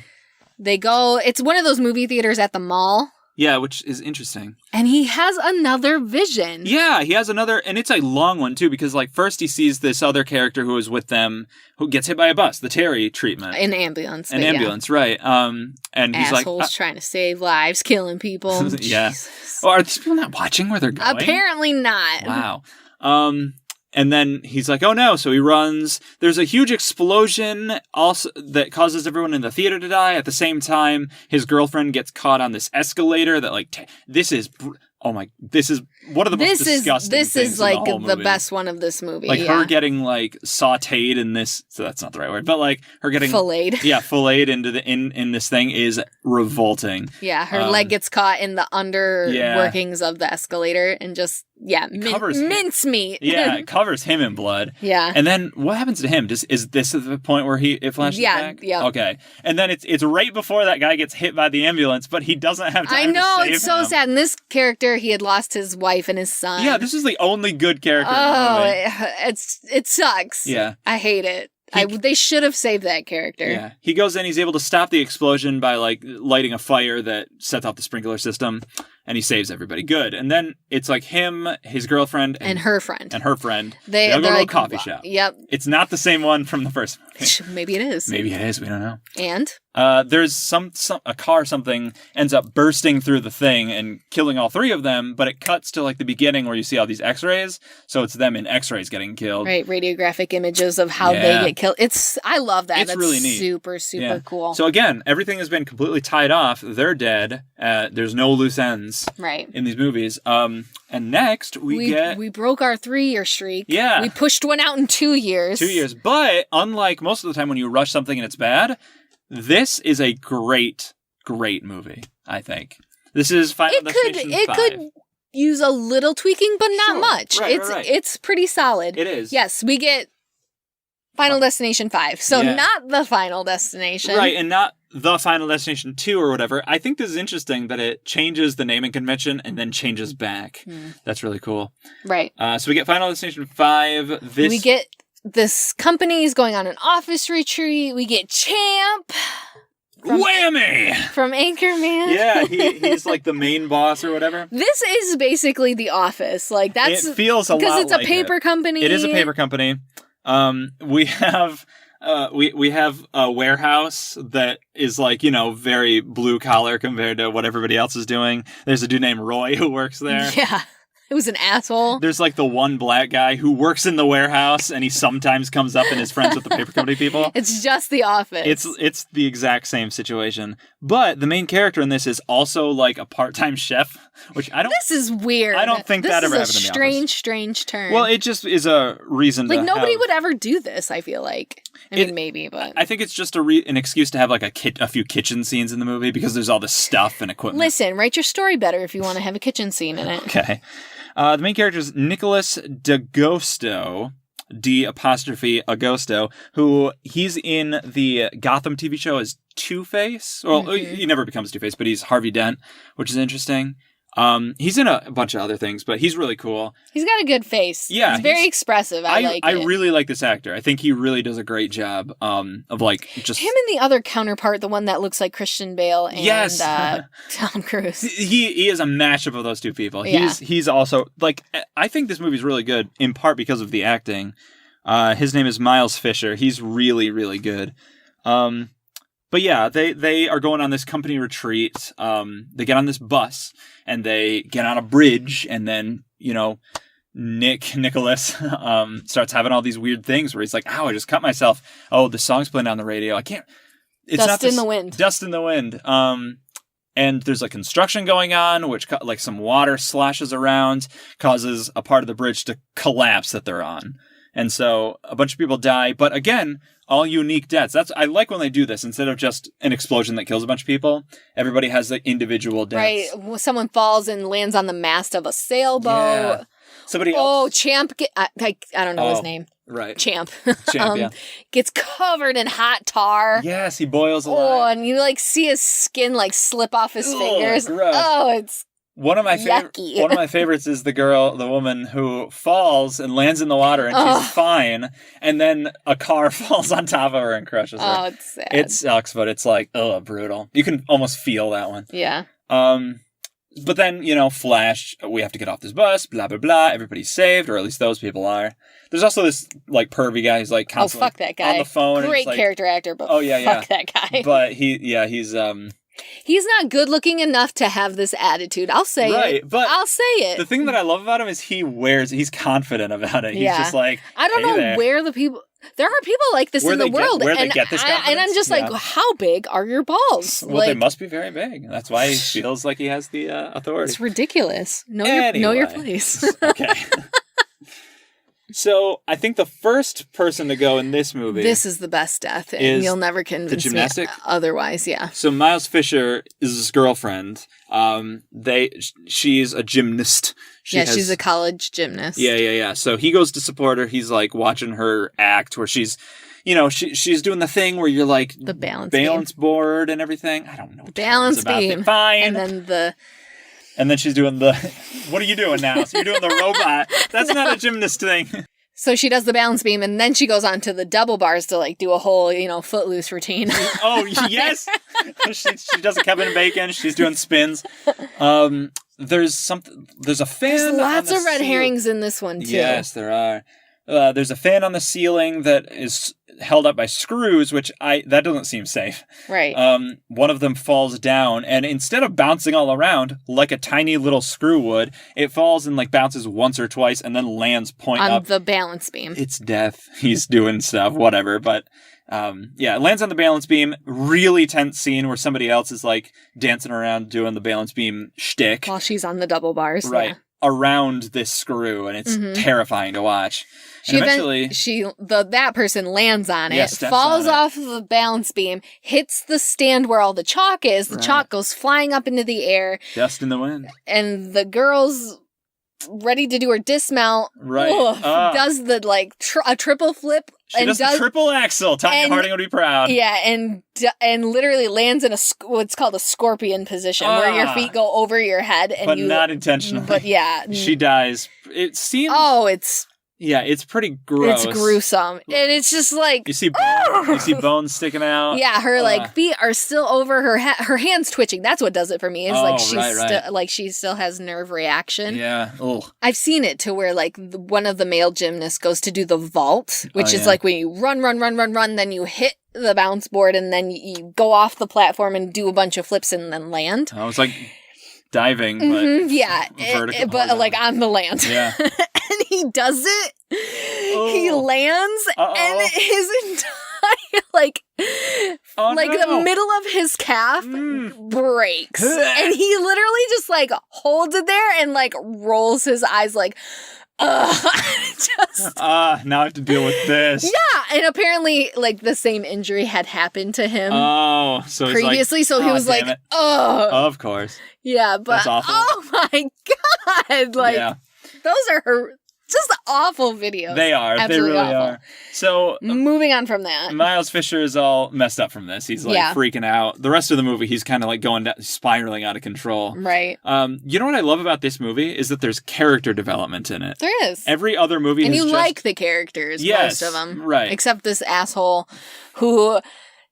Right. He's pilfering the desks of these dead people where he's his coworkers, they're at work and he's looking through them. He finds a spa ticket that he's like, I'll cash this in. Ching. Goes to the spa. He's all being gross with the people who work there.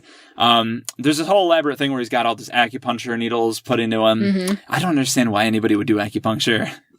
I would try it. Anyway. There's this saying, something lights on fire, there's a spark, incense makes the thing catch on fire. He ends up falling onto all the acupuncture things, which is awful. I feel like they would just bend. They might puncture, but not enough, I would think, to do anything. Maybe. Tweet at me if I'm wrong. Yeah. He ends up avoiding the fire, but he's up in the corner of the room where this Buddha statue falls onto him. Crushes his head. Yeah. Pancakes him. Yeah. Poor that guy, but not poor that guy. Right. He sucks. Then we have everybody's favorite eye doctor. Yes. The sexy girl who wears glasses. That too. That's a twist. Yeah, we're taking different you know, normally we'd have a geek that wears glasses, but And a no, hot girl now who we have like the doesn't. hot girl who's wearing glasses, and Yeah. you know, we also have the ugly guy who's a prick instead of like the good-looking guy. So I like that this movie like plays around with those stereotypes a little it's bit. Interesting. But she doesn't want glasses anymore. She, again, like good character motivation. She's like, hey, I had this brush with death and now I don't want to like wait for my life to happen. Right. I want to get LASIK. I want to do that now. So she gets LASIK. And again, we have This a doctor goddamn doctor doesn't know how to leaving do the his room. job. Yeah, he leaves her. She's like got this. She's got the laser pointed towards her eye. Right. It's the Clockwork Orange is like holding her eyes open. And she like tries to reach for the turn off button because she like sees that it's gonna turn itself on or something, but she ends up hitting it and it turns on super. Oh, it just mega fries her eye, fries her hand. Yeah. She reaches up there. She can't get her head out. Right, because it's like holding her head, but she survives this. She like gets out as the main characters run in to save her, and she freaks out and turns and goes running out the window for some reason. She trips Yeah. a teddy bear eyeball Right, that yeah. she popped out earlier. Right. Trips and then falls out the window. Jesse from the second movie would be proud. She falls. She hits there's a term for getting like falling out of a window. It's like defenestation or something. Whoa. Yeah, it's a word that it's super. Do you know weird. that like I don't know why, but like most people who fall out of windows in movies, they always land on cars. It does happen a lot. Yeah. Like an awful lot. Yeah, well, cars are outside. I guess. They're not inside. I think just people like to, I don't know. just vary things. Yeah. Well, it's not very varied, but Right. but yeah, and then disgusting. Her eye like pops out. She's dead, but her eye like pops out and is like rolling on the ground and gets run over by a car. Ick. This feels unnecessary to me. Right. I didn't need that. But then they meet up with Bloodworth again, who again he's a mortician. We see he's working, and he tells them another wrinkle to this movie, which is that if you kill somebody, then you take their years. Time. Yeah, you Yeah. take their time. So if somebody is young and gonna live like a full, complete life, and you kill them, you have all that time. What if you were an old person and you murdered a baby? Oh, come on now. What would happen? I have to know. I have to know. No, you don't have to know. Okay. That's sick. Well, You're a sick fuck. I wouldn't do it. I'm just saying I have to know. So, Sure. so everybody's like, all right, well, I'm not going to kill somebody. Well, they kind of learned this, the young African-American guy. Yeah. I don't know his name. Sorry. I don't know any of the characters' names in this one. He gets in the fight with Roy, the evil guy, and he's like, we gotta move. This hook is gonna like land on me or whatever, and he like kind of pushes Roy out of the way to like trying to save him. Get him out of the way, yeah. But he falls. But the hook falls down, crashes through the floor, takes Roy with him, and Roy ends up impaling himself on the hook. Yeah. So sparing this guy's life. Who would have been next on the list, because again, it's going in order, but which then immediately jumps to Champ, right? Who gets a wrench to the fucking face almost immediately. Like they go down to investigate. Like, hey, what happened to Roy? And then this wrench just boom kills Champ. So it does skip him. Congratulations, this guy was skipped. And then we get who's left? It's the main character Nicholas. It's Miles Fisher and Nick's girlfriend, who was never supposed to die. Right, she made it out. That's the thing. Yeah, she was never going to die. Yeah, so Miles goes to Miles. I'm just referring to them as their actors' name. That's fine. Miles Fisher goes to meet with them as they have like this menage a trois in this diner. Where Shut up. That doesn't happen. I know. He makes a dinner for his girlfriend, and then he shows up, and he's like, "What I came to the conclusion," and he's like full on just he manic mode. Can't believe that his girlfriend didn't deserve to die. Right. But for some reason, this woman deserves to live because she made it out of the thing. Oh, how is that fair? So he decides, if I kill you, the woman, then I will get your years. Yeah. Right. And I deserve to live just as much as anybody else. So he tries to kill her. Eventually, he's stopped by Nicholas, who kills him and saves her life. So hooray, she's saved. It's just the two of them. And they end up, the whole thing is like, they were going to break up because he had a job offer in Paris. Right. At this big fancy, culinary school. Yes. And she didn't want to hold him back from that. So why, I don't remember why it's ever set up that she couldn't have just gone with him, but I think that's what happens at the end of the movie. It's like, all right, we'll stay together and I'll go with you. Again, character development in this movie. Right. They're on the plane. They're so excited to go to Paris. They check their ticket. They're all set. They're boarding Flight 180. It's 2000. The year 2000. The year 2000. A ruckus happens, and 2 or 5 students get hauled off the plane. Right, and they're like, yeah, Carter, you dick, and they're getting in a fight.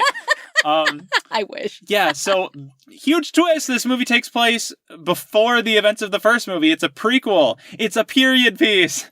It's set in 2000, and the plane they got on is the one that explodes. I don't think he has a premonition. No, it just happens. No, it just happens. Right. There are some weird hints where he hears that song again, but they can't get off the plane and it explodes. And she's the one that gets thrown out the window and gets sliced in half by the wing, and gross. he incinerates. Yeah. So it again ties up very neatly because it ends with that, which kills them. Very sad ending, but really cool. Oh, it was so good. Yeah, such a twist. Because throughout the whole movie, it was set in 2000. You just didn't know it. Right. There was no modern cell phones or anything. Right, which is smart. Super smart. So that was the last movie. That's all the Final Destination movie is. Whew. Yeah. Lots of deaths. Lots to talk about, but I love this series. I think it's a lot of fun. Even the bad movies, they're at least fun to watch, I think. They definitely, like I've said this entire time, they prey on your fears. There's definitely, you ask anybody, they're like, they have that, they have it. Right. They got that one kill that they're like, that is not going to happen to me because I actively avoid it. Yeah, you saw that movie, and so you're like, I won't allow it. And that does get into a little bit of what that gets into a little bit about what makes it scary. But I don't know if we want to do some of our other stuff. I want to first. play a game. I would like to play a game. We're gonna play a game of Would You Rather. I wouldn't. Thanks. No, and this isn't Would You Rather Die This Way or Would You Rather Die That Way of these characters. I'm gonna take some of the characters and I'm gonna pin their premonition death against what actually happened to them and discover which one is worse. So the idea is it worth getting off the plane or getting out of the bus? Was it worth it to go through that? Yeah. We're gonna figure it out. Please hit me. And I've chose a few from each movie. Right. Not everyone. No, not every. God, we'd be here in 5 hours. First, Todd. First one is Todd. Oh, hey, whoops. Okay. Would you rather die in a plane crash or suffocate and have your parents think that you committed suicide? That is a tough one. Are you going to answer these as well? Yeah. Okay. Do you want me to go first? Sure. All right. Honestly, in this case, I'm terrified of planes and plane disasters. But I feel like what happens in that movie would be a lot more instantaneous than I agree. And something about strangling. Oh, is just it's a really slow, hard. awful death. And it looks painful. His eyes go bloodshot. I just don't want to. That's awful. Plus, being in your home, with your parents just downstairs, that really messes with me. I think in this case. Very weird for me to choose the plane. I would choose the plane crash as well. Too? I could never live, or I would not rest in peace. Yeah. Having my parents think that I committed suicide. Right. That's tragic. Yeah. Absolutely. So that was our first one. We're unanimous. Audience, at any point, let us know what you would think in the comments or tweet at us. The next one is Terry's death. Would you rather be hit by a bus or die on a plane? Okay. You want me to answer again? Sure. I honestly think this time the bus because it's so quick, it's so immediate that I don't even know what you would feel in that. I think it would just be like, that's it. I'm dead. Yeah. Plus, she gets to have this great line. It burns in everyone's memories. Yeah. It's she's honored to have died that way. I agree. Yeah. Although you are with the stigma of why didn't you look both ways before you crossed the street? That is true. That would never happen to me because even walking out a door, you do inside the house, I look both ways just to make sure I don't run into anybody. So I would not have this happen. But okay, I actually picked 3 from the first one. Would you rather be decapitated like Billy or die in a plane crash? This one's hard. This one is hard. This also seems pretty instant. He didn't really have a lot of time to be in pain or scared or whatever. But at the same time... you had to go through all of, yeah, you're at the end of the movie. You had to say, Carter, you dick, 4 times. No, that's good, actually. Yeah, I don't know about this one. I might say, because I hate planes so much, I might say just the... I guess I would say decapitation as one. well. Why are we agreeing on these? I don't know. Hopefully we get more contentious okay. later on. We're going to move to movie 2. Would you two. rather just die in a horrible car crash or have a ladder to the face? Okay, so in this case, this guy dies through, like, fire. He burns to death. This specific character, is caught in his car and burns to death. This is one of the worst ways to die, being burned to death. So I've heard from people who have been burned to death. I believed you for a second. Yeah, you're like, I think I would do anything to avoid being burned alive like that. So I think I would say and again, it seems pretty quick, which I feel like that's going to be a lot of my answers. Yeah. Is like whichever one seems not painful and quick. Well, my body will be mostly preserved for my family. It would be tough with like the open casket. Well, you wouldn't be able to have one because your face. I'd already be incinerated. Yeah. Right. Yeah. Yeah. So I think I guess I will also take ladder to the face. Okay. Okay. Locked in. Would you rather die in a car crash or be decapitated in an elevator? Ooh. I'd say, you know what? The elevator thing is pretty rare. I don't think that's a very common death. People die in car crashes all the time. I'll take the elevator for You're taking the elevator? Yeah. I'm taking the car crash on this one. All right. That elevator scene is horrific. It is. And but so is the car crash scene. But the car crash is quicker. Okay, yeah, you're right. Yeah. So that's what I'm picking. Yeah. Okay. All right. Would you rather die on a roller coaster or in a tanning bed? I'd rather die on a roller coaster for a number of reasons. One, roller coasters are fun. So even if I do die horrifically, at least I get like that thrill of being on a roller coaster first. But at the same time, tanning bed, again, burned to death, terrible way to die. I would never go tanning. So I don't know. You would just die. Yeah, I wouldn't even need death to intervene or whatever. We went tubing this summer. Yes. And I'm convinced you have second-degree burns on your ankles. Yeah, at least... It was terrible. At least I did. It was like blistering. I get sunburned pretty easily, but this was next level. Yeah. So I would say You would say roller coaster? Roller coaster. I guess I would say roller coaster as well, because... Even though I'm pretty scared of roller coasters, too. Man, the last time we're from Michigan. Yep. Which is like 3 hours away from Cedar Point in Ohio. Yeah. The only thing that is good in Ohio. And the last time we went, I've never been one to be scared of roller coasters. Right. And the last time we went, I was terrified. And I would only get scared like the second we got on it. You and had a feeling? Not so much like that. No, I remember at one point we had like gotten up on one, and this was one that you like stopped at the top, and you're almost like looking straight down to where you're gonna go. And I like looked over at you, and I was like, "We are going to die!" Oh no! And then you start the ride, and you're fine. Right, but the anticipation of starting is now starting to bother me. Right. I hadn't been on a roller coaster since seeing this movie that time we went. So when we first got there, I was like, "I don't want to do this. Why do we have to do this?" I hadn't watched that. But once we rode like the first two, I was like, oh, this is cool, actually. I'm into this. So I would have to say probably the roller coaster on that one. Let's move on. Okay. Roller coaster or nail gun to the head? Nail gun to the head, huh? This one, again, I don't know. This seems like it would be pretty quick, so I don't know.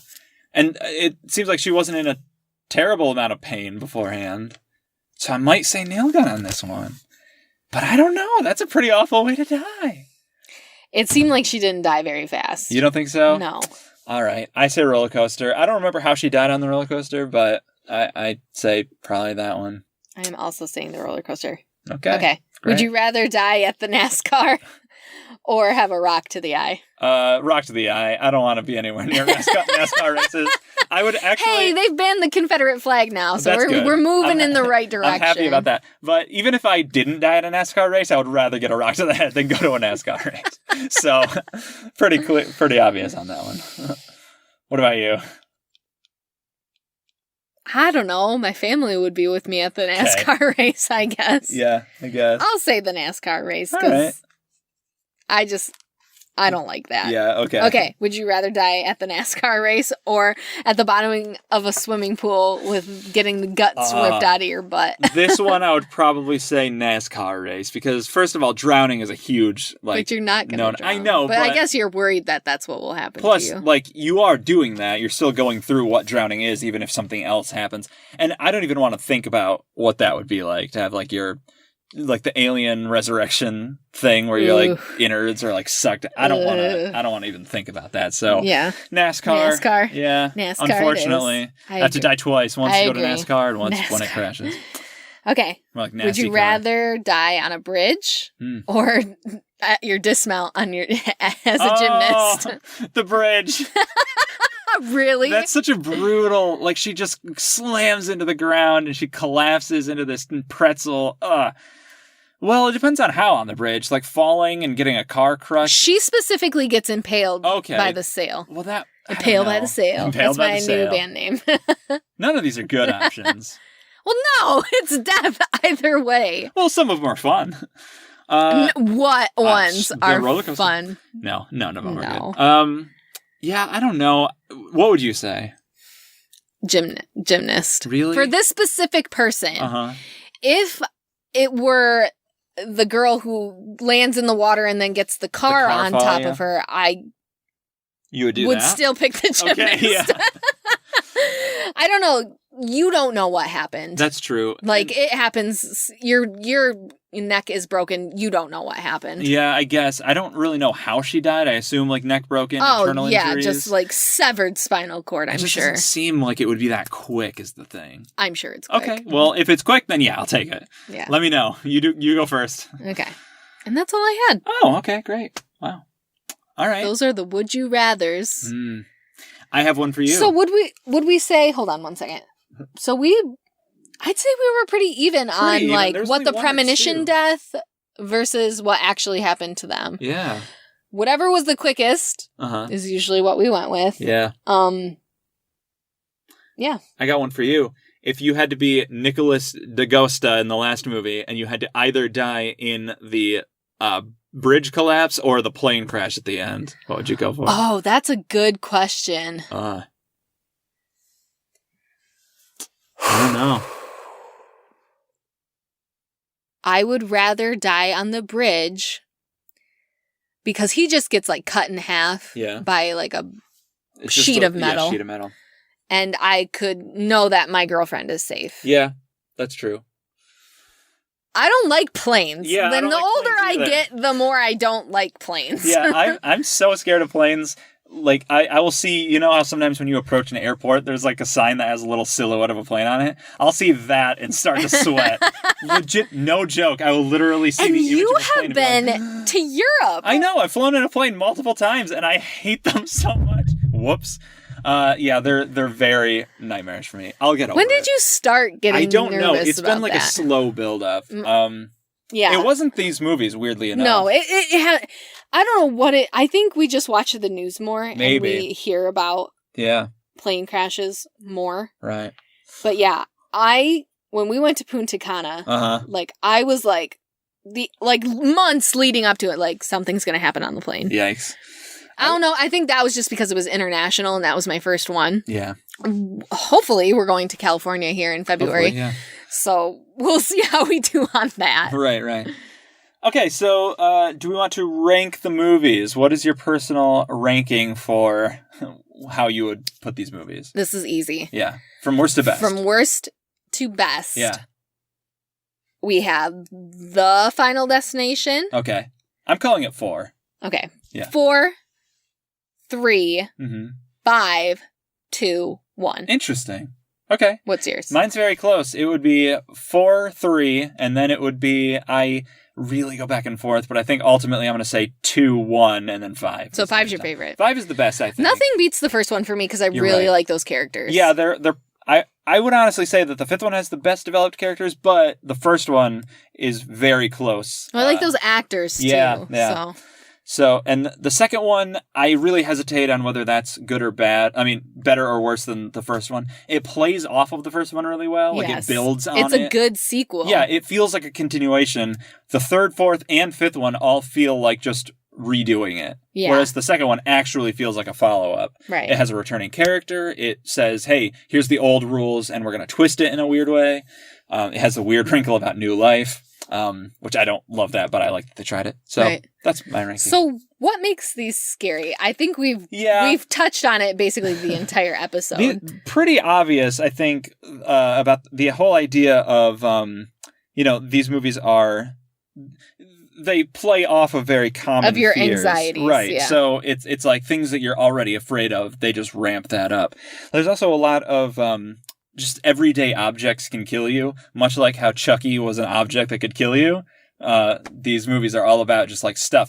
It makes that so that there's no area in which you're in danger. Like if Jason or Freddy are chasing you, just get away from them. With death, you can't. Like it's everywhere. You can't outrun death. Right. So it's got all this stuff about like you're paranoid, you're looking over your shoulder at every turn. You're looking for the signs. Yeah, looking for the signs. Death is inescapable. It also deals a lot in the idea of control. Like a lot of these movies have the character who like, I can control death. It's my time to die or not. Right. And this movie tells you no, you don't get to pick that. Right. Like death is gonna. Somebody, I can't remember who, but somebody was saying how like we all have this assumption that it's we're never gonna die. It's always gonna like it's some other time thing. Oh, it's like the I think Todd gives the eulogy in the first movie. Yeah. He says like it'll be later. Right. Yeah. It'll happen eventually, but nobody ever considers that it could happen this afternoon. Yeah. Which I'm getting freaked out just thinking about it. The thing that I wanted to say about this, I don't think I've talked about this season, but every single other movie we've talked about, I have not been scared by. I don't get scared of horror movies because I just know that they're fake, and I know that it's like, oh, that's just Brad Dourif playing Chucky or whatever. These are the only movies that I'm like, when I finish watching them, my eyes are just like darting all around, like, all right, just make sure I can hardly get through like the first scene. Yeah, because I'm like, these could happen, right? Like, yeah, so they're very anxiety inducing. Mm-hmm. These are the only movies that I wouldn't even say I'm really scared of them, but I do think that they're the scariest movies. Yeah. For me anyway. I definitely relate to them more, which I think a lot of people do. Yeah, because it's so tangible. Well, that and like last year I was in a horrific accident. Yeah, car accident. Like, that whole morning, right? You don't think that's going to happen. Yeah, you just go. And you're driving, and you've drove a million times, and this is the one time where it's going to go. You were on the road that you live on. You were right that I drove every day. Yeah, and I still drive every day. Right, and you just don't think it will happen. I personally always worried about my loved ones dying. Mm-hmm. Like if they are gone at the store too long, I honestly like start to worry like, did something happen? Like, and I don't know. Mm-hmm. I've always been that person to like, I don't want anyone around me to die. Right. Never did I think that I would be the one that might die. Right. Now I do because I got so close to it. Little did you know that you actually did die. Don't. I think about that. You do? I think about that stuff too all the time. That night when I came home, I was like, what if I did die and this is just like me dreaming the rest of my life? Oh no, what a nightmare. We listen to other podcasts. Uh-huh. And we'll call out the comedy button on this one. Yeah. And Ryan Scott, when he goes to the grocery store and he gets separated from his wife, he always panics and is like, this is when I realized that she was just a figment of my imagination and she was never real. We talked about Ryan Scott on the comedy button in the last episode, which is interesting. What can I say? I listen to them every day as I drive down the road that I crashed my car on, but that's what makes it scary. That's what makes it scary. I really enjoy this franchise. I think these movies have a range of good and bad movies. Hey! All fun. Speaking of bad movies, what's our next episode? Tune in next week to have the second coming of... Second annual... The worst horror movies! Ooh. March Madness in September. We're going to pit 8 movies, the worst of the worst. We got some good movies.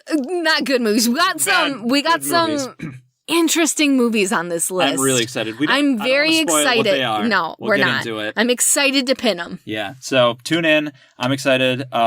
This has been the final destination episode that we've done. It is. If you want to follow us on Twitter, you can find me at CleverGirl, the letter F and the letter X. Do that. I'm also on Twitter. I'm at Mr. Red 2342. That's at Mr. Red 2342. Always spelled out the long way. The Mr. part. Okay, that was hella confusing. Yeah, anyway, yeah. if you want to follow our podcast, it's at Makes It Scary. Do it. We have an email, I think. What makes it scary at we do. What makes it scary at gmail.com. It might be what makes it scary podcast at gmail.com. I don't know. Try both. Who Try cares? both. We'll see. Tweet at us. That's the best way to get a hold of us. If you have a worst horror movie that you're like, it's so bad it's good, or it's just so bad it's bad. Yeah. We want to hear about it. Also, what was your favorite Final Destination movie? What was your Final Destination death? Well, you can't understand that? No. Okay. And our audience can't either. They got it. They know. Great. All right. Tune in next week. It's going to be a killer. Ooh, nice. Carter, you dick.